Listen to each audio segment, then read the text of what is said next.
नमस्कार, स्वागत है आपका न्यूज जनशक्ति में। नई दिल्ली के जंतर मंतर पर अखिल भारतीय आदिवासी धर्म परिषद के तत्वाधान में आदिवासी धर्म कोड की मांग को लेकर एक दिवसीय धरना प्रदर्शन आयोजित किया गया। इस अवसर पर विभिन्न राज्यों के कई आदिवासी उपस्थित थे। सभा में उपस्थित आदिवासी कार्यकर्ताओं ने कहा कि अंग्रेजों के समय से आदिवासियों की जनगणना के लिए अलग से धर्म कॉलम था। समय के साथ षड्यंत्र पूर्वक आदिवासियों की पहचान मिटाने के लिए धर्म कोड को खत्म कर दिया गया। सभा में उपस्थित विभिन्न राज्यों के आदिवासी कार्यकर्ताओं ने पुरजोर तरीके से आदिवासियों के लिए अलग धर्म कोड की मांग की। मेहनत से खाती है, देखिए ये इसमें कोई पंडा पुजारी नहीं है जो भीख से खाता होगा। ये सब मेहनत करने वाले लोग हैं। इनकी शक्लों से देखिए कितनी मेहनत करते होंगे। धर्म से क्या दिक्कत है आपको? मुझे हिंदी धर्म कर रही हैं, देखिए मुझे पंडितों भी टारगेट कर रही हैं। हिंदू पंडित तो वो है जो सबके पास अपना जनगणना कॉलम है, लेकिन हमारे पास कोई जनगणना कॉलम नहीं है। आप लोगों ने अभी तक फॉर्म भरे हैं स्कूल में, कॉलेज में या सर्विस का फॉर्म, तो फॉर्म भरने के साथ आपकी पूरी आइडेंटिटी उसमें ली जाती है और उसके साथ आपका रिलीजन पूछा जाता है। तो आपने कभी आदिवासी कॉलम देखा उसमें? नहीं देखा ना। तो यही सबसे बड़ी पार्शलिटी हम आदिवासियों के साथ हुई है कि इस देश के मूल मालिकों के वंशज होते हुए भी हमारी आइडेंटिटी को हमसे छीना गया है। जबकि ब्रिटिश गवर्नमेंट ने हमारी आइडेंटिटी को वैसे ही स्थापित कर रखा था जो सब धर्मों से बिल्कुल अलग थी। न वो आदिवासी जो जल जंगल जमीन या प्रकृति के साथ अपने जीवन को जीता है और वास्तविक चीज़ों में विश्वास करता है, वो काल्पनिक दुनिया से दूर होता है और मानवीय संबंधों में विश्वास करता है। वो सामूहिकता, स्वनिर्भरता, सहृदयता और सबको साथ लेने की परंपरा के साथ जीता है। इसीलिए वो अपने पुरखा परंपराओं के साथ, अपनी संस्कृति के साथ और अपनी भाषा के साथ जीना चाहता है और अपनी पहचान के साथ रहना चाहता है जो किसी धर्म पर आधारित नहीं है। वही काम तो मोदी जी कर रहे हैं, बोल रहे हैं कि हिंदू राष्ट्र बनाएंगे, सब एक समान कहलाएंगे। देखिए क्या इस देश में मुस्लिम नहीं है? मुस्लिम है ना, ईसाई नहीं है, ईसाई भी है ना, सिख है, बौद्ध है, जैन है, पारसी है और हम आदिवासी हैं। तो सोचिए हिंदू राष्ट्र कैसे बनेगा? क्या किसी एक कौम का कोई राष्ट्र बन सकता है? नेपाल बना है हिंदू राष्ट्र क्योंकि वहाँ हिंदू आबादी बहुत ज़्यादा है। आपको पता होना चाहिए हिंदू और मुस्लिम के बाद तीसरी बड़ी आबादी हम आदिवासियों की है। तो ये आदिवासी राष्ट्र था, है और आदिवासी राष्ट्र रहेगा। मैं इसलिए कह रही हूँ क्योंकि हम आदिवासियों को मुसलमानों में बांट रखा है, ईसाइयों में बांट रखा है, हिंदुओं में बांट रखा है और आदिवासियों की आबादी अलग है। उस आबादी के हिसाब से हम तीसरी बड़ी आबादी है इस मुल्क में, इस देश में, भारत में, हिंदू और मुस्लिम के बाद। तो सोचिए जब ईसाई धर्म के आदिवासी या मुस्लिम धर्म के आदिवासी या हिंदू धर्म के आदिवासी एकजुट हो जाएंगे तो पहली आबादी होगी आदिवासियों की। इसीलिए मोदी जी और आरएसएस डरे हुए हैं। वो बार बार में क्यों कहते हैं हिंदू राष्ट्र, हिंदू राष्ट्र? क्या उनको नहीं पता संविधान में हिंदू, मुस्लिम, सिख, ईसाई, जैन, बौद्ध 6 धर्मों को कॉलम कोड मिला हुआ है और इनकी सबकी जनगणना हो रही है। आप लोगों ने अब बचपन से लेकर अब तक देखा, आपके माता पिता, दादा दादी सबसे पूछिए कि इस देश में कितने धर्म रहते हैं। और हम कोई गणतंत्र दिवस की परेड नहीं है। उस परेड में जब आप देखते हो कौन से रंग देखते हो आप? वो आदिवासियत के रंग होते हैं। वो पूरे देश भर के आदिवासी, उसी राम को पनाह देने वाले ये आदिवासी हैं। जब आपके राम को उनके बाप दादाओं ने घर से निकाल दिया था तो इन्हीं लोगों ने पनाह दी थी, इन्हीं के जंगलों में जाके वो बसे थे। ठेके पे देने वाले ठेकेदार कौन है? वो राम भक्ति है जो राम भक्ति और राष्ट्रभक्ति के नाम पे पूरे देश को बेच चुके हैं। हकीकत तो ये है कि जो ये बोल रहे हैं ये खुद घुसपैठी हैं भारत में, ये खुद आक्रमणकारी है। सिंधु घाटी सभ्यता को बर्बाद करने वाली यही कौम है, यही लुटेरी कौम है जो आज देश पर राज कर रही है। तो ये देश वो लोग चला रहे हैं जिन्होंने देश की आज़ादी में कोई बलिदान या संघर्ष नहीं किया था। जब आपको मुफ्त में मिल जाता है तो आप तोड़ फोड़ में लगे रहते हैं। 2014 से पहले हिंदू कभी खतरे में नहीं था, लेकिन 2014 से लेकर अब तक हिंदू खतरे में है। गाय के नाम पे, गोबर के नाम पे, भावनाओं के नाम पे कितने लोगों को सरेआम मारा गया। 2014 से पहले कभी कोई कांड देखा आप लोगों ने ऐसा? ये वो कौम है जो अपनी मेहनत से खाती है। देखिए ये इसमें कोई पंडा पुजारी नहीं है जो भीख से खाता होगा। ये सब मेहनत करने वाले लोग हैं। गोंगा पंडित तो वो है जो बलात्कार करते हैं और धर्म के नाम पर गुमराह करते हैं। आप लोगों ने कितने कांड देखा, मंदिरों में कितनी देवदासियां रखी जाती है।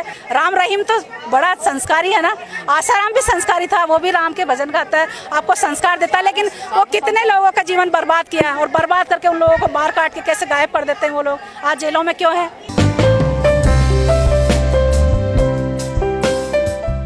काफ़ी दशकों पुराना आंदोलन है, लेकिन जंतर मंतर पर 2-3 प्रोग्राम साल भर में हो जाते हैं। अभी फरवरी में, ये 23 फरवरी को हुआ था ऐसा ही धरना प्रदर्शन।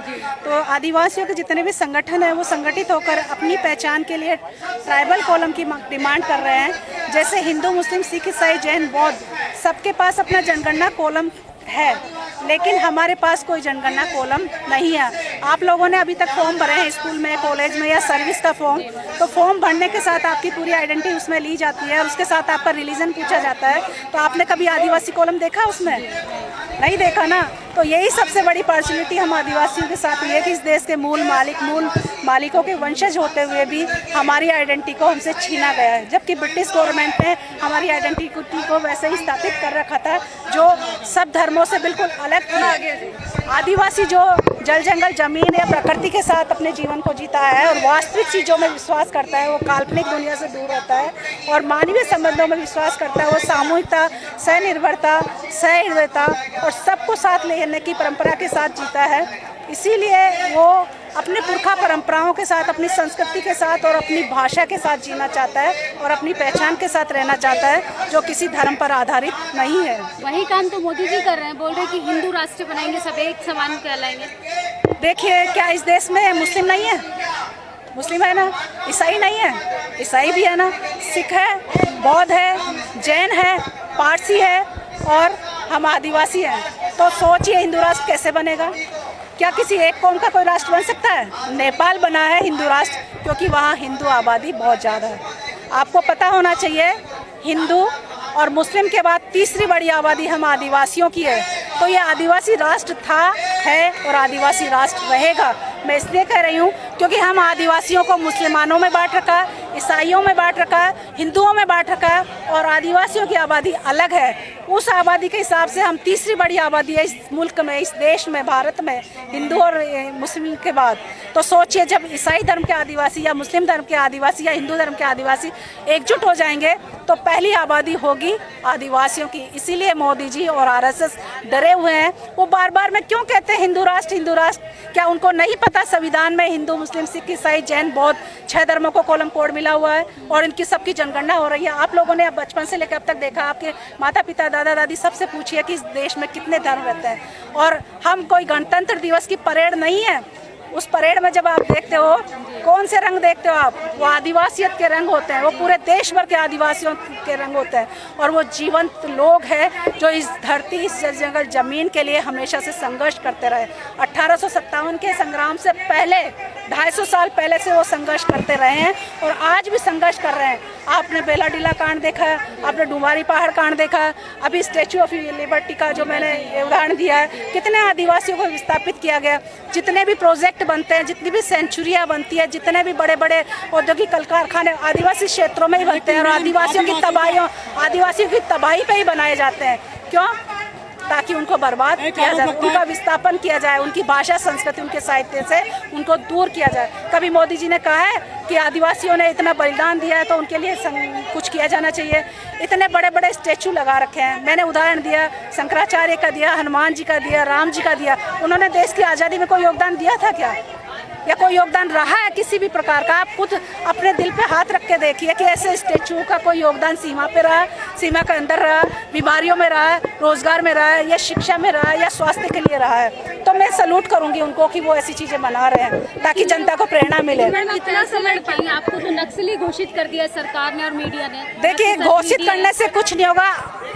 हकीकत तो ये है कि जो ये बोल रहे हैं ये खुद घुसपैठी हैं भारत में, ये खुद आक्रमणकारी है। सिंधु घाटी सभ्यता को बर्बाद करने वाली यही कौम है, यही लुटेरी कौम है जो आज देश पर राज कर रही है। आप लोगों ने सावरकर के माफी पत्र, आपने बहुत सारे लेटर, आप मीडिया कर्मी हैं, आप लोगों ने लेटर देखे होंगे। और जो अंडमान निकोबार की जो जेल है, उस जेल का नाम सावरकर जेल कैसे हो गया? सोचिए, वो तो कैदी था, वो कैदी था, उस जेल का नाम सावरकर जेल कैसे? उसमें तो बहुत सारे कैदी थे, तो उन सब के नाम कहाँ गए? और मैंने देखा उस जेल में जितने भी कैदी थे उनका बाहर एक पार्क बना रखा, उन सबको बेड़ियों में जकड़ रखा, लेकिन सावरकर बिल्कुल आराम से अपनी छतरी लेके ऐसे खड़े हुए हैं। तो क्या अंग्रेजों ने उनके स्वागत के लिए वहाँ बुलाया था या इस तरीके से रखा था? जो स्टैचू जो इस तरीके से बना, तो ये देश वो लोग चला रहे हैं जिन्होंने देश की आज़ादी में कोई बलिदान या संघर्ष नहीं किया था। जब आपको मुफ्त में मिल जाता है तो आप तोड़ फोड़ में लगे रहते हैं। 2014 से पहले हिंदू कभी खतरे में नहीं था, लेकिन 2014 से लेकर अब तक हिंदू खतरे में है। क्यों? और हिंदू मुस्लिम दंगे क्यों होते हैं? क्यों होते हैं? अभी जो जयंतियाँ मनाई गई है, कितने पूरे देश भर में दंगे हुए, तो क्या ऐसी जयंतियाँ मनाना वाजिब है? गाय के नाम पे, गोबर के नाम पे, भावनाओं के नाम पे कितने लोगों को सरेआम मारा गया। 2014 से पहले कभी कोई कांड देखा आप लोगों ने ऐसा? आप तो मीडिया कर्मी हैं, आप तो रूबरू हैं, आप तो जाके वहाँ रिपोर्टिंग करते हैं एट ए स्पॉट पे, तो आप लोगों से बेहतर कौन जा सकता है? जितने अपराध हो रहे हैं आप लोगों ने देखा। कोरोना के बाद 2 साल पहले दिल्ली में दंगे हुए थे, उज्ज्वला गैस सिलेंडर लगा लगा के दिल्ली को उड़ाया गया था। तब ये मोदी जी कहाँ चले गए थे? ये प्रशासन कहाँ चला गया था? सोचिए, इतने बड़े बड़े नाराजगी है आपकी? नाराजगी मेरी किसी से नहीं है। मेरी है मेरे पुरखों ने जो बलिदान, जो संघर्ष किए हैं, और आज जो कौम जो संघर्ष कर रही है, ये वो कौम है जो अपनी मेहनत से खाती है। देखिए, ये इसमें कोई पंडा पुजारी नहीं है जो भीख से खाता होगा। ये सब मेहनत करने वाले लोग हैं। इनकी शक्लों से देखिए कितनी मेहनत करते होंगे। धर्म से क्या दिक्कत है आपको? मुझे हिंदी धर्म, कर रही हैं, देखिए मुझे पंडितों भी टारगेट कर रही हैं। पोंगा पंडित तो वो है जो मतलब बलात्कार करते हैं और धर्म के नाम पर गुमराह करते हैं। आप लोगों ने कितने कांड देखा? मंदिरों में कितनी देवदासियाँ रखी जाती है, कितने कांड देखे हैं। और आज भी जो साधु संत है वो कितने कांड, आप मीडिया वाले हैं, आप लोगों तो अच्छे। राम रहीम तो बड़ा संस्कारी है ना, आसाराम भी संस्कारी था, वो भी राम के भजन गाता है, आपको संस्कार देता है। लेकिन वो कितने लोगों का जीवन बर्बाद किया है, और बर्बाद करके उन लोगों को मार काट के कैसे गायब कर देते हैं वो लोग। आज जेलों में क्यों है? राम रहीम कैसे छूट गया? क्यों जेल में गया था? ये संस्कारी रोगी तो हैं जो पूरे समाज को अफीम चटाकर खुद उनको शोषण कर रहे हैं, और ये राजनेता उनको पाल कर रखते हैं ताकि उनका वोट बैंक तैयार रहे हमेशा। एक आखिरी बात, हमारे दर्शकों को क्या कहना चाहिए? मैं यही कहना चाहूँगी, आप चाहे किसी भी धर्म, किसी भी जाति, किसी भी कौम के हों, ये राष्ट्र हम सबका है, और सभी धर्मों को समान जो मौलिक अधिकार मिले हुए हैं, जो समान स्वतंत्रता मिली है, वो संविधान ने सबको दी है। और ये देश धर्मनिरपेक्ष राष्ट्र है, कोई हिंदू राष्ट्र नहीं है, किसी की बपोती नहीं है। इसमें सब धर्मों के नागरिक निवास करते हैं, और ये सभी का देश है, और इसमें सभी रहते हैं। तो सभी को मान सम्मान के साथ उनकी पहचान को स्थापित हमेशा के लिए करना चाहिए। मोदी जी से और अमित शाह जी से और भागवत जी से और योगी जी से मैं गुजारिश करना चाहूँगी कि हम आदिवासी हैं, आदिवासी ही रहेंगे, और हमारी मूल पहचान के साथ कोई खिलवाड़ मत कीजिए, और हमारी पहचान को स्थापित कीजिए, और हमें भी जनगणना कॉलम कोड दीजिए जैसे और धर्मों और जातियों को दे रखा है। हिंदू जागे हैं लेकिन आदिवासी क्यों नहीं जागे अभी तक? ये जो आप सैलाब देख रहे हो, ये किसका देख रहे हो? और आदिवासी तो शुरू से जागे हुए थे। हिंदू अफीम खा के हमेशा हर त्योहार मनाता है, लेकिन आदिवासी हमेशा जागता रहता है। वो हड्डियाँ आंडी पीता लेकिन हमेशा जागृत रहता है, वो कभी नशे में नहीं रहता। आपने कभी नहीं देखा होगा। इसमें राजनीति हो रही है आज, है की राजनीति हो रही है। वो राजनीति हो रही है सत्ता पाने के लिए और हिंसा फैलाने के लिए। बाकी राम तो पहले भी थे, उसी राम को पनाह देने वाले ये आदिवासी हैं। जब आपके राम को उनके बाप दादाओं ने घर से निकाल दिया था तो इन्हीं लोगों ने पनाह दी थी, इन्हीं के जंगलों में जाके वो बसे थे। उसी शबरी ने उनको बेर खिलाकर बचाया था, भूखे भूखे राम को बेर खिलाकर बचाया था। सोचिए तो दादी कौन हुआ? वो महिला जो जंगल से बेर इकट्ठे करके, आपको पता है बेर कैसे तोड़े जाते हैं, कैसे इकट्ठे? एक बेर नहीं तोड़ सकते आप उस झाड़ से, लेकिन उस महिला ने बेर चक के उसको खिलाए हैं। आप सोचिए, आज आधुनिक युग में रह रहे हैं, आप बड़े हैं या आपके छोटे भाई हैं, तो सोचिए आप अपने भाइयों के कंधों पे बैठ के चलेंगे क्या? तो वो राम कैसे चले थे? वो क्या विकलांग थे? सोचिए उस कहानी को, सोचिए। आपकी माँ बहन बेटी है, वो प्रेग्नेंट हो जाए उसके पति के द्वारा, वो घर से निकाल दी जाए, अग्नि परीक्षा ली जाए, और उसको मतलब कोई खोज खबर ना लेकर जंगल में छोड़ दिया जाए, तो फिर भी आप उसी को इस तरीके से माने? कौन से हैं? मेरे भगवान ये नेचर है जो हमें ऑक्सीजन दे रही है, पानी दे रही है, खाने को दे रही है, रहने को दे रही है, और जब हम मर जाएंगे तभी यही अपनी आगोश में लेगी। सारी चीजें देश में वो कौन दे रहा है? वो राम के भक्ति दे रहे हैं ठेके पे। ठेके पे देने वाले ठेकेदार कौन है? वो राम भक्ति है, जो राम भक्ति और राष्ट्रभक्ति के नाम पे पूरे देश को बेच चुके हैं। बैंक बेच चुके, रेलवे बेच चुके, सारे शिक्षण संस्थान बेच चुके, और अब तो आधुनिक शिक्षा नीति जो ला रहे हैं उसमें ये शिक्षा नीति भी बिक गई है। 60% अनुयायी मानने के बाद जो है विभिन्न धर्मों में चले जाते हैं, जिसका हम लोग का पता नहीं चल पाता। मैं अगर ये आरक्षण वाली मांग को अब थोड़ा स्पष्ट करें कि ये किस तरीके से काम करता है, क्योंकि हम तो अभी तक ये समझते हैं कि केंद्र सरकार या शिक्षा की संस्थान नौकरियाँ हैं उसमें